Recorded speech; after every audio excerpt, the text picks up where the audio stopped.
Agora, na sua televisão, o programa que você aguardava. A Cadeia da Prece. Um programa diferente, vibrante, transformador. A Cadeia da Prece, unindo a família em torno de Cristo, levando o Evangelho a todo mundo através da TV e das redes sociais. Produção: Igreja do Evangelho Quadrangular Ecoville. Apresentação: Rogério Amorim, o seu pastor da televisão. A Cadeia da Prece, Jesus mais perto de você. O Salmo 27 é maravilhoso, gente. E ele começa dizendo assim: o Senhor é a minha luz e a minha salvação, a quem temerei? O Senhor é a força da minha vida, de quem me recearei, de quem terei medo? Quando os malvados, meus adversários, meus inimigos, investiram contra mim para comerem as minhas carnes, tropeçaram e caíram. Mas ainda que um exército me cercasse, o meu coração não teria medo. Ainda que a guerra se levantasse contra mim, no meu Deus eu confiaria. Uma coisa pedi ao Senhor e a buscarei: que possa morar na casa do Senhor todos os dias da minha vida, para contemplar a formosura do Senhor e aprender no seu templo. Porque no dia da adversidade me esconderá no seu pavilhão, no oculto do seu tabernáculo me esconderá, por-me-á sobre uma rocha. Também a minha cabeça será exaltada sobre os meus inimigos que estão ao redor de mim, pelo que oferecerei sacrifício de júbilo no seu tabernáculo. Na 10ª igreja, cantarei, sim, cantarei louvores ao Senhor. E o último versículo que diz assim: espera no Senhor, anima-te e Ele fortalecerá o teu coração. Espera, pois, no Senhor. Amém? Quero falar de como acalmar os nossos medos, porque só tem um jeito de acalmar os nossos medos, é espiritualmente, é pela graça de Deus, pela presença, pela misericórdia do nosso Deus. E as 3 vitaminas que eu falei aqui, estão aqui nesse texto, porque principalmente esse versículo último que eu li: o Senhor é a minha luz e a minha salvação, de quem terei medo?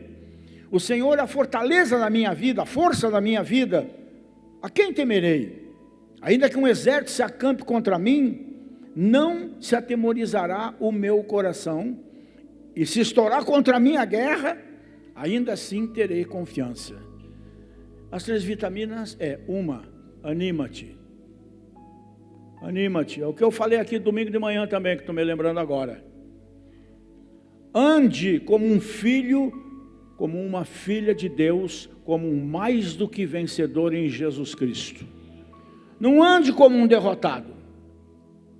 Até cachorro percebe o teu desânimo, o teu medo e vem para cima de você. Mas se você andar como esse pastor bonito que vocês têm anda, e eu sou assim mesmo, né? Se eu tenho algum problema de coluna, é o inverso de todo mundo, porque todo mundo tem problema porque anda assim, né? Eu tenho problema porque eu ando assim. Não é só porque eu sou bonito mesmo, não é nada de frescura não, né? Não é nada de arrogância, de orgulho, vazio, nem nada. Mas realmente, por que eu nunca fui assaltado? Nunca tentaram me bater um relógio, uma correntinha. Hoje eu nem não uso mais nada disso, nem relógio não uso mais. Para quê? A gente tem celular, né?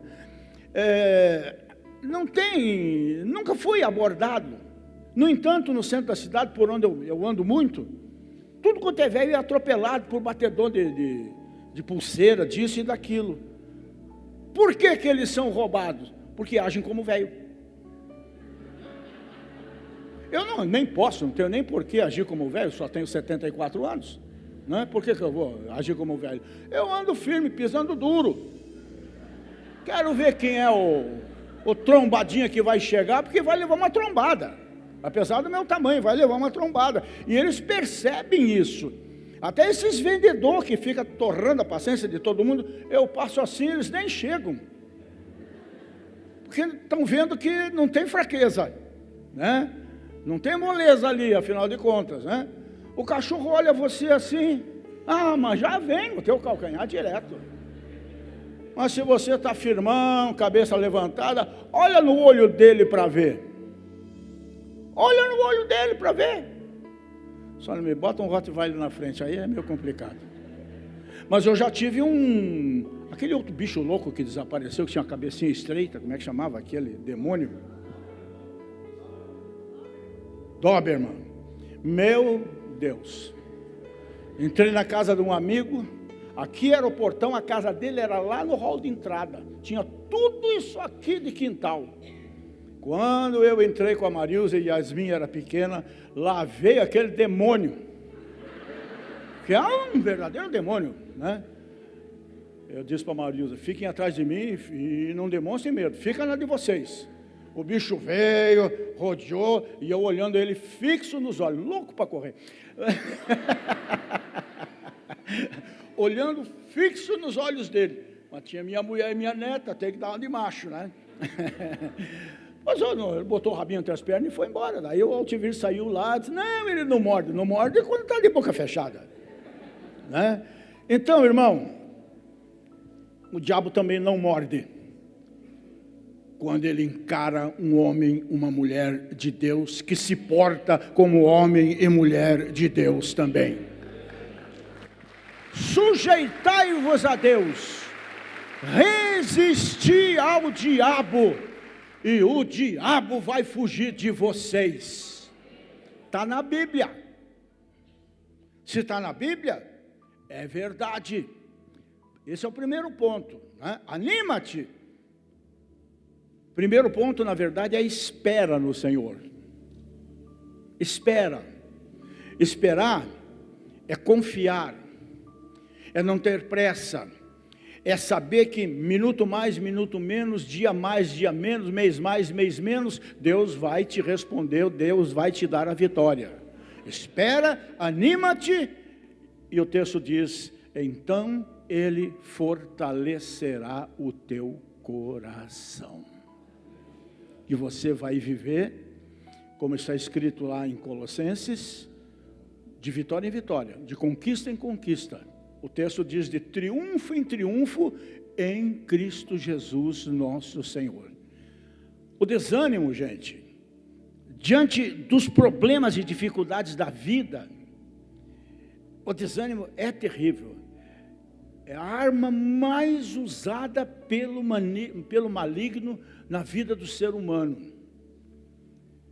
O desânimo diante dos problemas e dificuldades da vida consegue roubar uma das coisas mais preciosas que nós temos, mas que principalmente o povo de Deus tem, que é a esperança.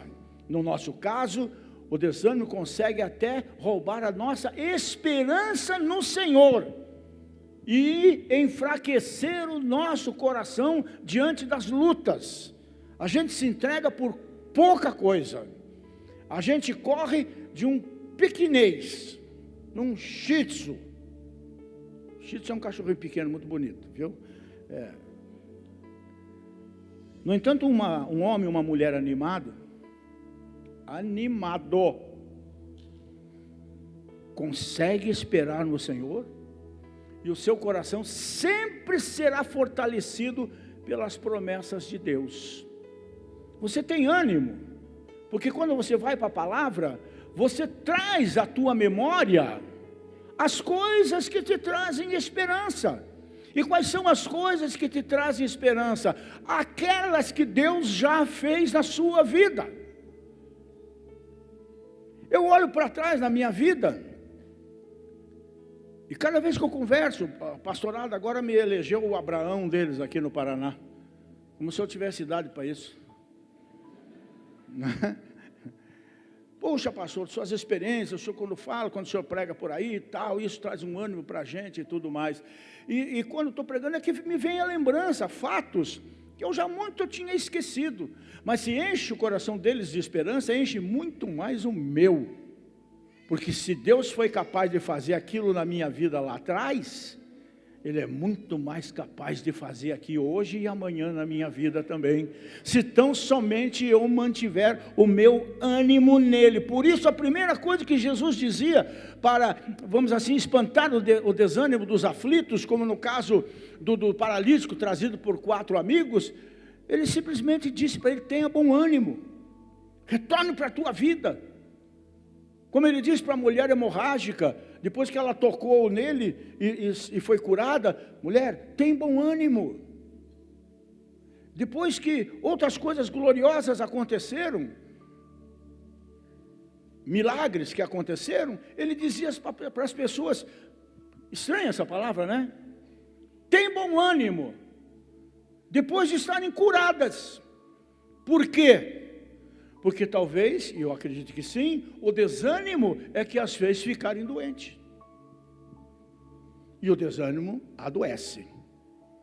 Porque tristeza, ansiedade, depressão, síndrome do pânico, medo, essas coisas geram problemas que a medicina chama de psicossomáticos. Muitos, se não a maioria absoluta dos cânceres, são provocados pelo emocional. Sabia disso? Ataque cardíaco. Como é que chama quando dá o piripaque lá? Infarto. Até trombose. Até trombose. São provocadas por estresse, por apatia, por desânimo. Olha para mim, você não tem direito de estar desanimado, porque o teu Deus não tem desânimo. Ele trabalha 24 horas por dia, por você. Ele não dorme, ele nem sequer cochila. Ele vela o teu dia e ele vela o teu sonho, o teu sono da noite. Ele não tem desânimo. E se tem uma coisa que deixa o nosso Deus frustrado com relação às nossas vidas, é o nosso desânimo. Por isso que quando Moisés morreu,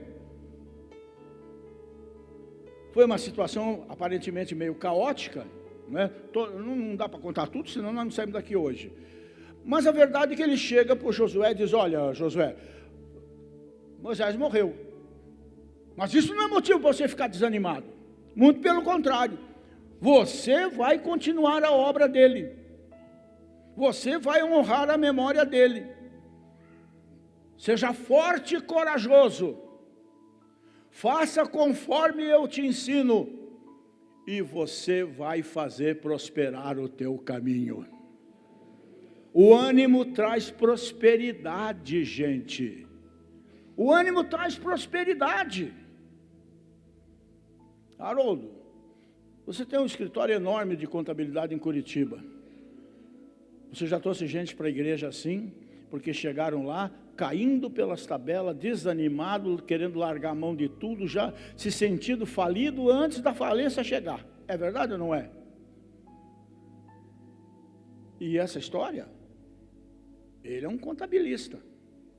Imagine o que um psicólogo, um psiquiatra, um analista, os médicos de um modo geral atendem. É um mundo de desanimado. Mas o nosso mundo é diferente. O nosso mundo, nós temos que entender, o nosso mundo espiritual em que nós vivemos, debaixo da proteção, da guarda do nosso Deus, o nosso mundo, o fator ânimo é fundamental para a nossa vitória. Esforça-te, Josué, tem bom ânimo, não tenha medo, eu te fortaleço, eu te ajudo, eu te sustento. Se você fizer como eu te ensino, você vai fazer o que Moisés não fez. Você vai levar esse povo a entrar na terra prometida. Não vai ser fácil, mas eu estarei com você. E o Josué aceitou o desafio, foi para cima. Vocês conhecem a história lá de Jericó. E porque um homem teve ânimo, toda uma nação foi animada. Porque uma mãe, porque um pai tem ânimo, toda uma família é animada. E assim por diante. Vamos aprender com Davi a postura correta que devemos ter em relação às situações que nos causam pânico, que nos causam preocupação, que nos causam desânimo. O segredo para administrar bem as emoções nesses momentos é você não ser dispersivo, é colocar o foco das suas atenções não simplesmente nos seus problemas, mas em quem está acima dos seus problemas. Não é focar a tempestade, a força do vento ou o barco enchendo d'água. É olhar para quem está lá no fundinho do barco, sossegado, que é o Senhor Jesus Cristo que está no barco da nossa vida.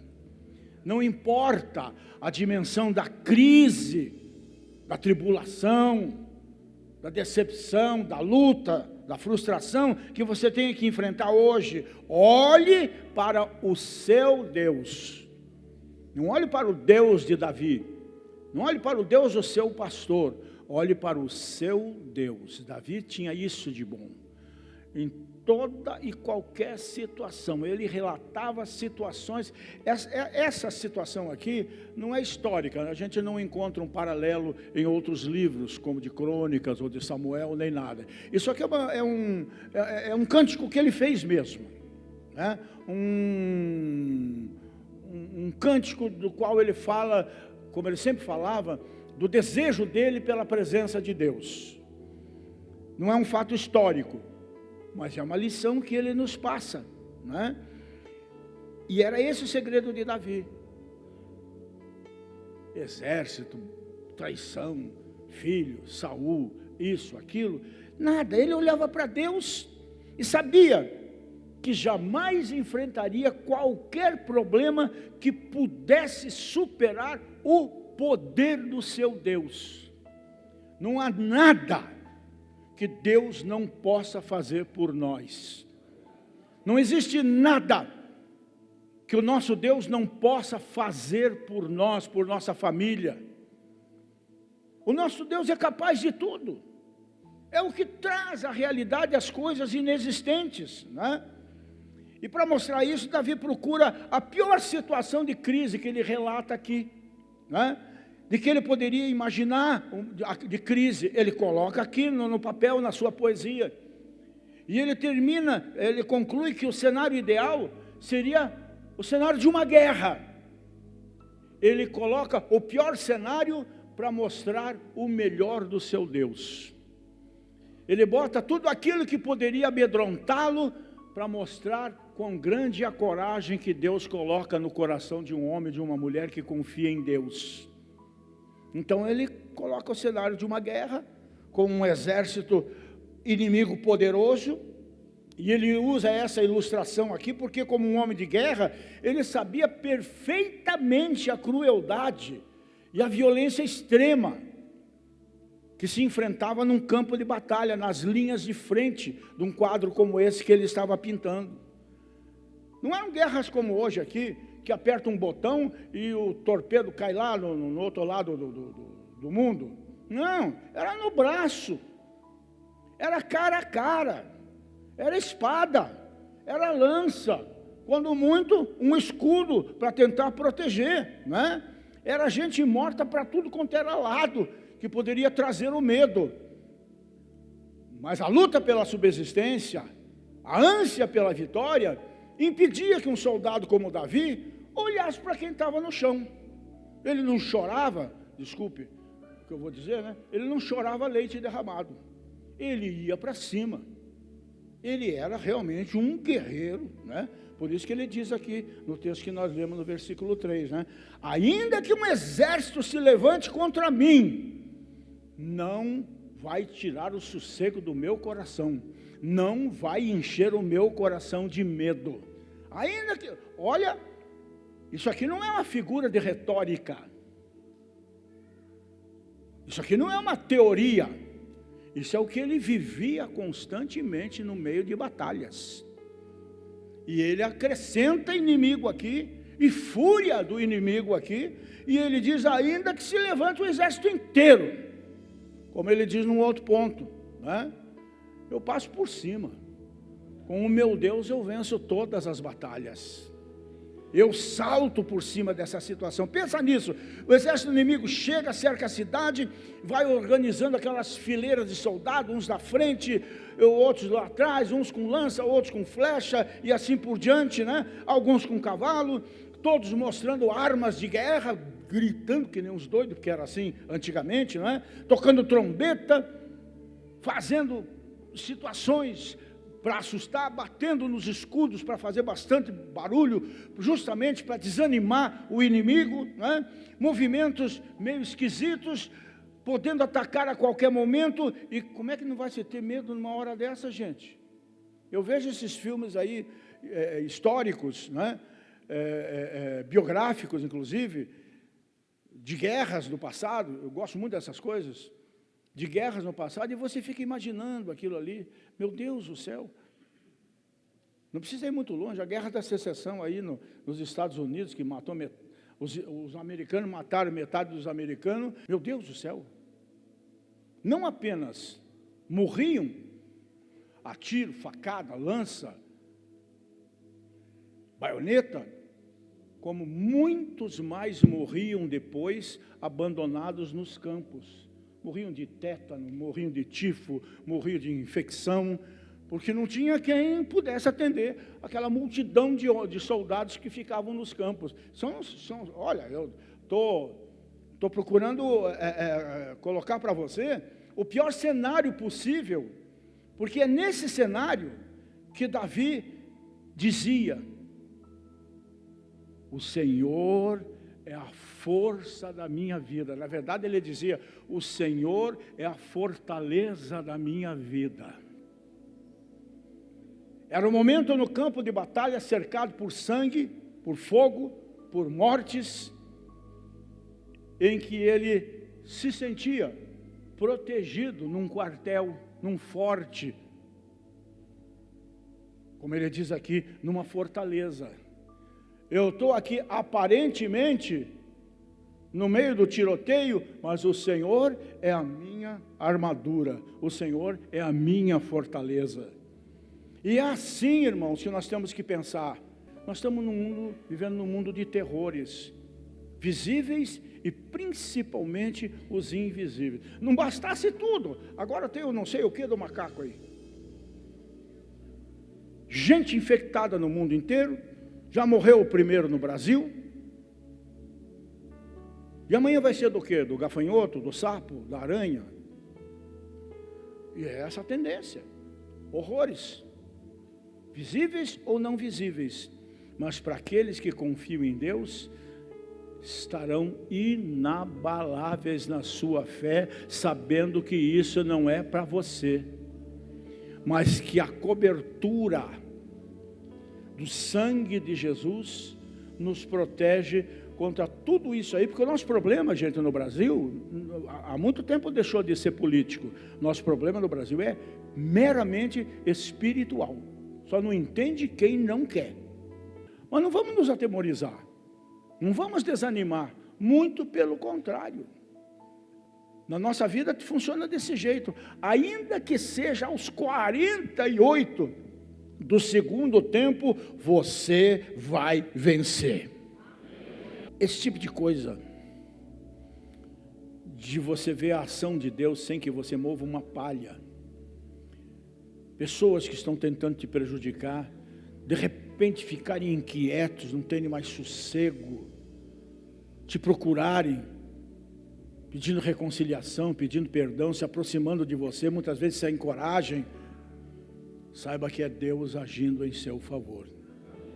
Não estrague tudo. Eu sempre oro que Deus coloque meus inimigos e adversários nas minhas mãos, mas para conhecerem o Deus a quem eu sirvo. Porque de mim não tem força para isso. E eu sou franco em dizer, não é porque eu sou pastor, não. É porque eu sou filho de Deus. Eu tenho visto isso acontecer sucessivamente na minha vida, e você verá na sua. E isso acontece por causa da boa mão de Deus protegendo a sua vida. Olhe para Ele com confiança. Olhe além do teto dessa catedral, né? Olhe com confiança, olhe com fé, espere dele o socorro, que certamente virá, e pode vir nessa noite, quando você dobrar teu joelho aí por 5 minutos. Clama a mim, e eu vou te responder, povo. E nessa noite, caso o seu coração esteja apreensivo, preocupado, angustiado, por qualquer razão que seja, como é que eu vou dizer assim? Derrame-se nas mãos de Deus. Se largue nas mãos de Deus. É como alguém que está afogando.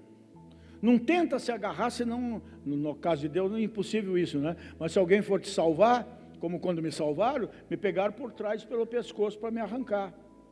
Porque se me pegasse pela frente, eu afundava o cara junto comigo, né? Então, gente, olhe fixamente para Jesus.